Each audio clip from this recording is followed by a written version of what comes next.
ایک چیز ذہن میں رکھ لیں، دنیا میں قصے اور کہانی کی دنیا میں محبت کا کانسیپٹ لوگوں کو تب سمجھ آیا جب کسی نے مجنو اور لیلا کا قصہ سنا،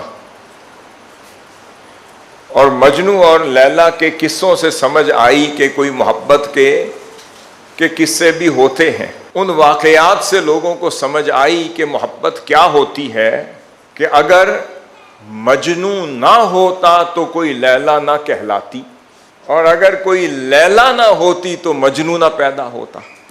اس کا مطلب کہ لیلا کے وجود نے مجنو پیدا کیا اور مجنو کی وجہ سے کوئی لیلا کہلائی۔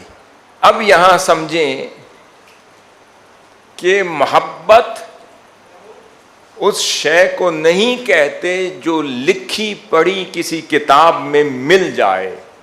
اگر لکھی پڑھی کتابوں میں محبت ملنے لگ جائے تو ہر شخص اس کا حق ادا کرنے والا دعوے دار بن جاتا ہے۔ اس لیے اللہ رب العزت نے فرما دیا، اعوذ باللہ من الشیطان الرجیم، بسم اللہ الرحمن الرحیم، فرمایا محبوب انہیں سمجھ نہیں آئے گی۔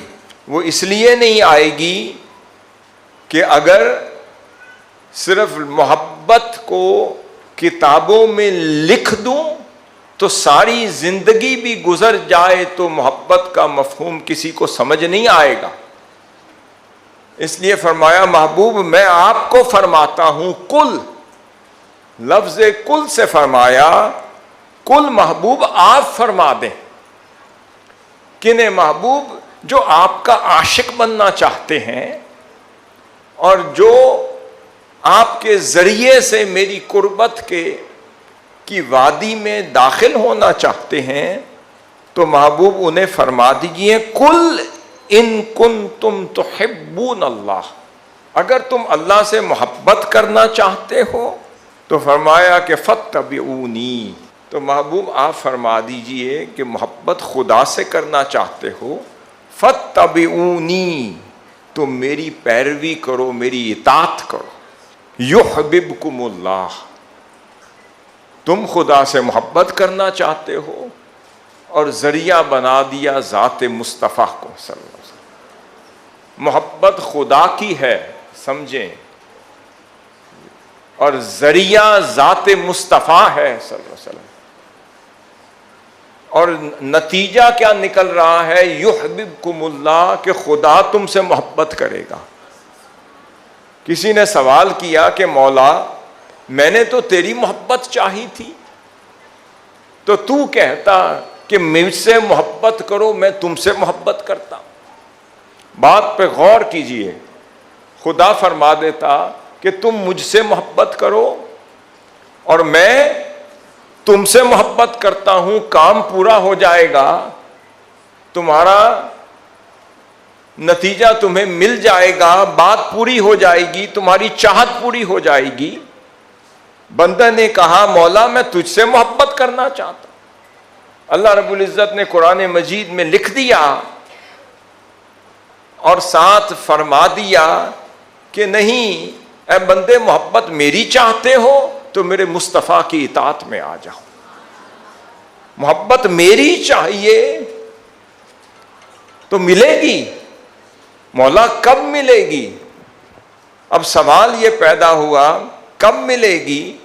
تو اللہ رب العزت نے اپنے محبوب علیہ الصلوۃ والسلام کے ذریعے سے سمجھا دیا کہ کیا تم نے خدا کو دیکھا ہے؟ نہیں دیکھا۔ کیا خدا کو سنا ہے؟ نہیں سنا۔ کیا خدا کو سمجھا ہے؟ نہیں سمجھا۔ کیا خدا کو محسوس کیا ہے؟ نہیں کیا۔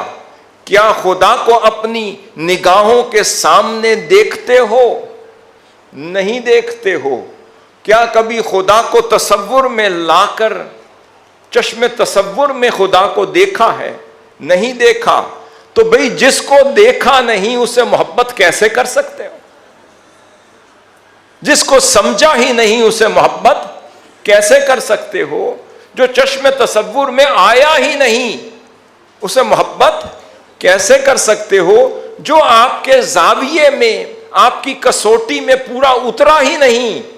اس سے محبت کیسے کر سکتے ہو؟ میں پھر واپس جا کر آپ کو مثال سمجھاتا ہوں کہ بھائی مجنو نے لیلا کو دیکھا تھا تو عاشق ہوا. مجنو نے لیلا کو دیکھا تھا تو عاشق ہوا. تو لیلا کو پتا تھا کہ اس عاشق کا نام مجنو ہے، اور مجنو کو پتا تھا کہ اس کا نام لیلا ہے. وہ دیکھ کر عاشق ہوا. اب یہاں اللہ رب العزت سمجھانا چاہ رہا ہے جب مجھے دیکھا ہی نہیں، سنا ہی نہیں، تو کاہے کو محبت کرتے؟ تمہارے چشم تصور میں معیار قائم ہی نہیں ہوا. کسی نے پوچھا محبوب کیسا ہونا چاہیے؟ کسی نے کہہ دیا محبوب ایسا ہو تو اسے محبوب کہتے ہیں، اتنا دلکش ہو تو اسے محبوب کہتے ہیں، ایسا حسین ہو تو محبوب کہتے ہیں، اتنا دل ربا ہو تو محبوب کہتے ہیں، ایسا پیکر عتم ہو تو اسے محبوب کہتے ہیں، پیکر جمال ہو تو محبوب کہتے ہیں، اس طرح کا پیکر کمال ہو تو محبوب کہتے ہیں، حسین اتنا ہو کہ آنکھیں چندیا جائیں اسے محبوب کہتے ہیں، جمیل اتنا ہو کہ آنکھیں اسے دیکھنے کی تاب نہ لا سکیں اسے محبوب کہتے ہیں، اتنا خوبصورت ہو کہ دل میں سمائیں بھی تو سمایا نہ جا سکے، اتنا حسین ہو کہ دیکھتے دیکھتے انسان فنا ہوتا چلا جائے تو اسے محبوب کہتے ہیں. اب پوچھا تم نے خدا دیکھا ہی نہیں تو کیسے محبت کرو گے؟ اللہ رب العزت نے فرمایا نہ یہ مجھے دیکھ سکتا ہے، نہ دیکھ سکے گا، نہ کبھی دیکھا ہے، نہ مجھے سنا ہے، نہ سن سکے گا، نہ کبھی سنا ہے، نہ مجھے محسوس کیا ہے، نہ کر سکے گا، نہ کرے گا. اس کی توحید ڈسٹرب ہو جائے گی. اگر کیا تو توحید ڈسٹرب ہو جائے گی. پھر سوال پیدا ہوا مولا اس کا حل بھی بتا دے. فرمایا ہاں اس طرح کرتا ہوں کہ اپنا آپ تو دکھا نہیں سکتا، ایک آئینہ تو بنا سکتا. اپنا آپ تو دکھا نہیں سکتا، ایک آئینہ تو بنا سکتا ہوں. مجھے کوئی دیکھ نہیں سکتا، آئینے کو تو تک سکتا ہے. آئینہ کیا کرے گا؟ اے محبوب تجھے اپنا آئینہ بنا کر تیرے مکھڑے کو اپنی طرف کر دوں گا. تجھے اپنا آئینہ بنا کے اپنے جمال کو اس میں اتار دوں گا. تجھے اپنا آئینہ بنا کے اپنے کمال کو اس میں اتار دوں گا. تجھے اپنا آئینہ بنا کر اپنی نگہت کو اس میں اتار دوں گا.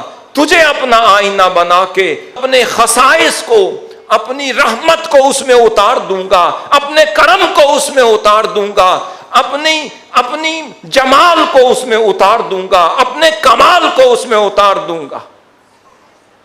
پھر کیا ہوگا؟ کہوں گا کہ ہاں تو نے خدا تو نہیں دیکھا، کوئی بات نہیں، اب دیکھ لے میرے مصطفیٰ کو. پھر پوچھتا ہوں کہ اگر خدا نہیں دیکھا تو مصطفیٰ تو دیکھا. اس لیے آقا علیہ الصلوۃ والسلام کوہ صفا پر تشریف لے گئے. فرمایا کہ میری بات تو سن لو، مجھ پر یقین کرتے ہو؟ کرتے ہیں. اگر میں کہوں کہ اس پہاڑ کے پیچھے دشمن کی فوج کھڑی، آپ پر حملہ آور ہونے کے لیے تیار کھڑی ہے، مانو گے؟ مانیں گے. پھر میں کہتا ہوں کیا تم نے میرا لڑک پن دیکھا ہے؟ وہ مشرکین کہنے لگے دیکھا ہے. میری جوانی دیکھی ہے، دیکھی ہے. مجھے پروان چڑھتے ہوئے دیکھا ہے، دیکھا ہے.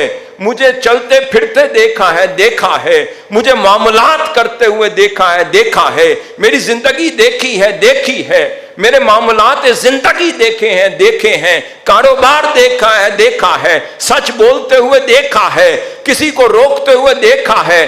اگر مجھ میں کوئی کمی ہو تو اس میں کمی مانو. میرے کمال میں کوئی کمی ہو تو وہاں کمی سمجھو، میرے جمال میں کوئی کمی ہو تو کبھی سمجھو. تو پتا چلا اللہ رب العزت نے یہ سمجھا دیا کہ خدا تو نہیں، مصطفیٰ تو نظر آتے ہیں. اب یہاں پر اللہ رب العزت نے فرمایا کل محبوب زبان اقدس آپ کی ہوگی، آپ کو کہہ رہا ہوں کل۔ اللہ رب العزت فرما سکتا تھا خود بھی کہ بھئی اگر اے بندو، یا ایھا الناس، یا عبادی، یا عبادی الذین، اللہ رب العزت نے کتنے مقامات پر فرمایا اے میرے بندو۔ اللہ رب العزت ڈائریکٹ بھی تو فرما سکتا تھا اے میرے بندو میری بات سنو، اگر مجھ سے محبت کرنا چاہتے ہو تو میرے مصطفیٰ کی اطاعت کرو۔ کیا یہ کہا جا سکتا تھا؟ کہا جا سکتا تھا۔ تو اللہ رب العزت نے کل کیوں ڈالا؟ کل کیوں فرمایا؟ فرمایا کہ میں تو انہیں یہ پکا کروانا چاہتا ہوں کہ تم ذات خدا سے نہ جدا ہو نہ خدا ہو، اللہ ہی کو معلوم کیا جانیے کیا ہو۔ میں بتانا چاہتا ہوں مجھ تک نہیں پہنچو، میرے مصطفیٰ کے در تک تو پہنچ سکو۔ مجھے نہیں دیکھا تو میرے مصطفیٰ کو تو دیکھا، اس لیے فرمایا زبان اقدس میرے مصطفیٰ کی ہوگی۔ محبوب آپ فرما دیجئے جب آپ کی زبان سے میرا پیغام سنیں گے تو سمجھ آ جائے گی کہ یہ زبان بڑی پہنچی ہوئی میرے مصطفیٰ کی۔ کل ان کنتم، اگر تم خدا کی محبت چاہتے ہو، فاتبعونی، اتباع حضور کی رکھ دی، اطاعت حضور کی رکھ دی، پیروی حضور کی رکھ دی، سیرت طیبہ حضور کی رکھ دی، صورت مبارکہ حضور کی رکھ دی، جمال بھی حضور کا رکھ دیا، خصائل مبارکہ بھی حضور کے رکھ دیے، خصائص مبارکہ بھی حضور کے رکھ دیے، شمائل مبارکہ بھی حضور کے رکھ دیے، تذکرہ جمال بھی حضور کا کر دیا، اور سیرت کو محفوظ بھی حضور کی کر دی۔ فرمایا اس لیے کہ جس نے مجھ تک پہنچنا ہو وہ میرے مصطفیٰ کے در تک